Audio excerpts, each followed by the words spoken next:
Yesus Angkat tangan saudara, eluk-elukan kedatangannya. Haleluya. Perkara yang besar. Haleluya.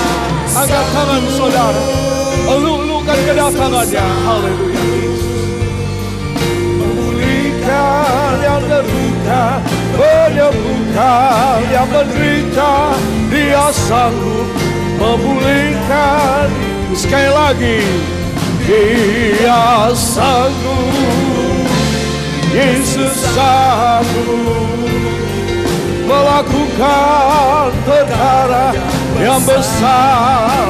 Dia sanggup. Yesus sanggup Memulihkan yang terluka, menyembuhkan yang terluka. Dia sanggup memulihkan hidupku. Dia sanggup memulihkan hidup. Dia sanggup. Dia sanggup.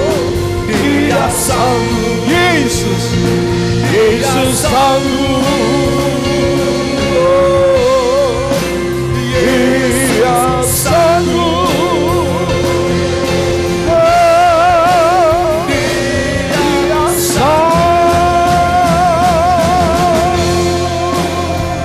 Katakan, mulai sekarang saya tidak boleh terluka terus-menerus.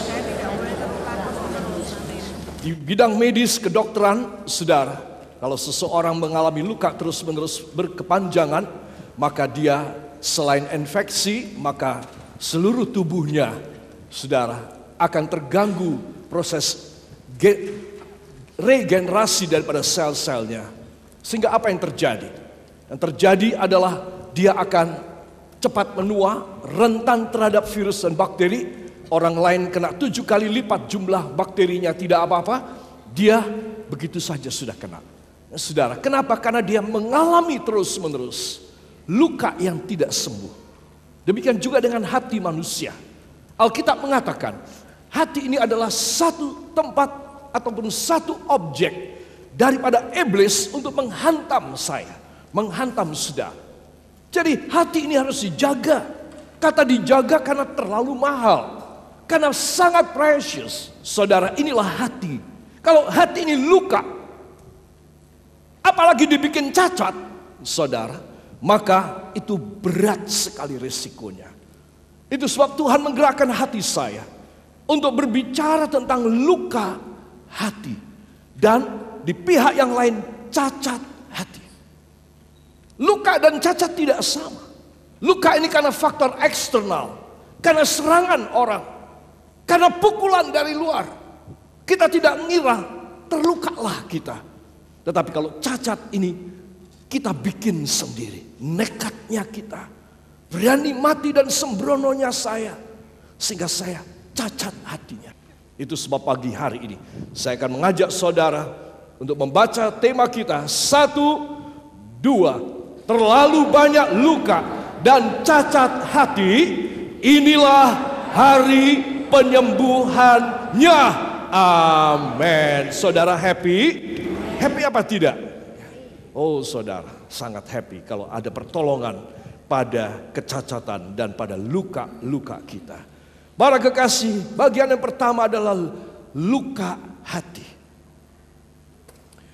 Luka hati adalah akibat dari eksternal. Faktor-faktor luar yang menyerang, yang menyakitin dari luar terhadap kita, saudara. Tetapi cacat hati ini adalah faktor disebabkan karena faktor internal kita. Luka karena ulah kita sendiri yang Allah pandang sebagai perusakan hidup sendiri. Seringkali saudara tidak ada dari faktor eksternal, tidak ada serangan kepada kita. Tetapi kita dengan kesadaran atau setengah sadar, kita membuat cacat hati kita. Dan Tuhan menilai kamu merusak hidupmu sendiri. Begitu banyak orang tidak menyadari tentang apa yang dia lakukan, hobi apa yang dia kerjakan, kebiasaan apa yang dia sedang kerjakan setiap hari, tidak sadar bahwa dia bikin cacat, ngerusak hidupnya sendiri. Ini tidak terbatas anak muda saja, anak tua juga banyak. Itu sebab Anda dan saya harus tahu tentang luka hati dan tentang cacat hati. Masing-masing ada ayatnya. Kita akan baca lebih dahulu yang pertama dari Mazmur 140 pada Alkitab kita. Tolong dibuka. Mazmur 140 ayat 2 sampai dengan ayat yang keempat. Kalau saudara membaca judul dari pasal 140, apa judulnya? Doa minta perlindungan terhadap orang-orang jahat. Amin. Ya, kita mulai dari judulnya, kemudian masuk ayat 2, 3, 4. Siap? 1, 2. Doa minta perlindungan terhadap orang-orang jahat. Luputkanlah aku ya Tuhan daripada manusia jahat. Jagalah aku terhadap orang yang melakukan kekerasan, yang merancang kejahatan di dalam hati, dan setiap hari menghasut-hasut perang. Mereka menajamkan lidahnya seperti ular, bisa ular senduk ada di bawah bibirnya. Selah. Amin. Para kekasih, kita membaca di sini, luputkanlah aku ya Tuhan daripada manusia jahat. Jagalah aku terhadap orang yang melakukan kekerasan. Saudara, lebih lanjut, yang merancang kejahatan di dalam hati. Sebetulnya yang merancang kejahatan untuk hati. Jadi dia memikirkan sudah pasti, dia punya strategi untuk menjatuhkan kita orang, saudara. Tetapi yang dia arah bukanlah fisiknya. Ya, kalau fisiknya itu ada pada ayat yang kedua, tetapi ayat 3 ini pada hati orang yang dia serang. Menyerang pada perasaannya, menyerang pada kejiwaan, menyerang pada batin dan spiritualnya. Saudara, dan ini sangat berbahaya. Kalau seorang dia tidak punya perisai yang melindungi dia, dia tidak punya penjaga yang melindungi dan mengisolir dia terhadap serangan dari luar, hatinya yang kena.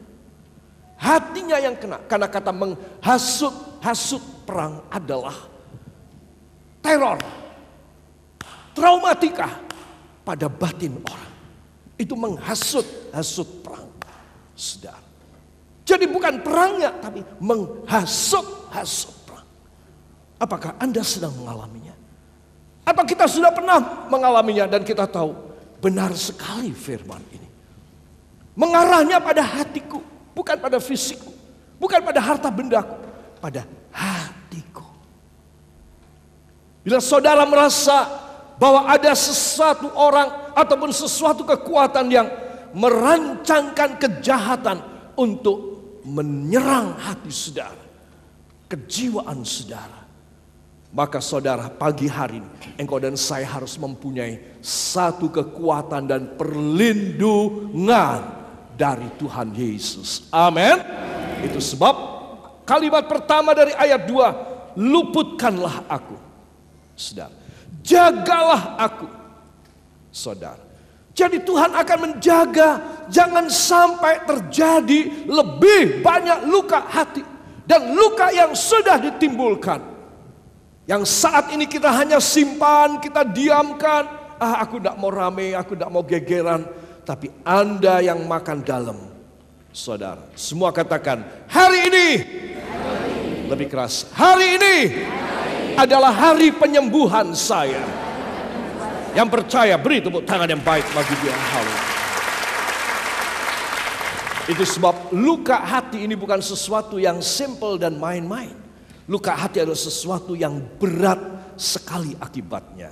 Itu sebab saya ingin mengajak semua saudara, Mazmur 119 ayat yang ke-50. Mari kita akan baca. 1, 2. Inilah penghiburanku dalam sengsara, bahwa janjimu menghidupkan aku.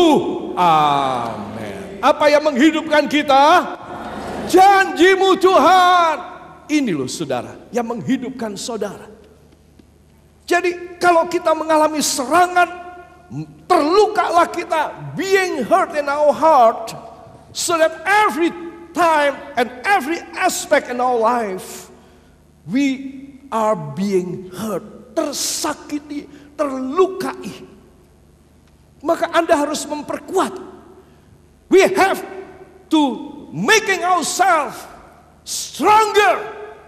Let the words of God, yaitu firman Allah, become a standard around you. Menjadi bendungan, menjadi tameng, menjadi perisai. A standard around you. Tuhan ingin supaya setiap kita mempunyai dalam hidup ini kekayaan firman.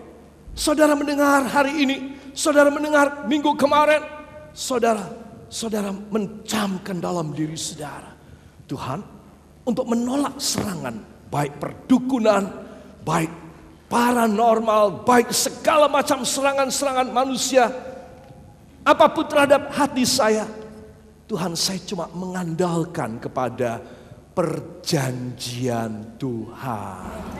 Perjanjian-Mu, firman-Mu, itu yang menjadi kekuatan. Itu menjadi stronghold for me. Itu menjadi benteng yang kuat buat aku, Tuhan. Sehingga aku tidak akan bisa disakiti. Ya, orang mencaci maki saudara, orang mau mencoba menghancurkan nama baik kita, saudara, engkau mungkin kaget, engkau mungkin tidak nyana, engkau tidak ngira orang macam begini bisa berbuat demikian sama saudara. Tapi no problem, no problem. Engkau mempunyai satu kekuatan yang ajaib. Saudara, ayat ini luar biasa ya, pendek tetapi istimewa sekali. Mari kita akan baca sekali lagi ya. Mazmur 119 ayat yang ke-50. 1, 2. Inilah penghiburanku dalam sengsaraku, bahwa janji-Mu menghidupkan aku. Amin. Dalam sengsaraku itu adalah when I'm being hurt, ketika aku tersakiti. Dalam bahasa Indonesia dikatakan dalam sengsaraku. Sakit banget saudara. Daripada sakit badan fisik, kena virus, bakteri, ataupun baksil. Orang yang sakit di hati benar-benar sakit. Itu sebab dikatakan di sini, inilah penghiburanku dalam saat ketika aku being hurt, ketika aku disakiti, dikecewakan. Saudara yang kekasih, siapa yang percaya bahwa pagi hari ini dia akan pulang sudah sembuh? Siapa percaya? Angkat tangannya. Haleluya.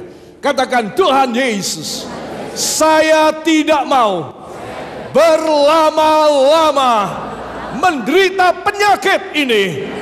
Segala luka pada hati saya, di dalam nama Yesus, dalam nama Yesus, dalam nama Yesus, disembuhkan. Saat ini juga ketika firman disampaikan, dalam nama Yesus, ucapkan terima kasih kepadanya. Terima kasih Bapa, terima kasih Yesus, terima kasih Roh Kudus. Kami tidak mau berlama-lama selalu dalam keadaan yang sakit dan terlukai, hanya di dalam nama Tuhan Yesus Kristus, Juru Selamat dan Penebus kami. Kita yang percaya demikian mengaminkan. Amin. Haleluya. Para kekasih, kita melihat jenis penyakit yang kedua yang kita orang sendiri bikin. Sadar apa tidak sadar, yaitu cacat hati. Saudara, cacat hati ini Tuhan agak lebih susah nyembuhin. Kenapa? Karena si orangnya mengatakan, Tuhan, ini hobi saya. Ini kesenangan saya. Ini saya punya way of life. So please, God, do not touch it. Do not influence in my life. Because it is mine. It is me. Saudara, kita seringkali mengatakan, Tuhan jangan ganggu dulu deh. Ya, aku masih muda. Aku masih mau ini itu segala macam. Kita yang bikin cacat hati kita. Sebenarnya kita melukai diri kita secara sengaja. Cuman karena itu hobi, itu seneng, maka kita tidak merasa sakit. Kita enjoy. Kita terhalala, terilili. Ya saudara, kita tidak merasa bahwa kita menyakiti dan sedang melukai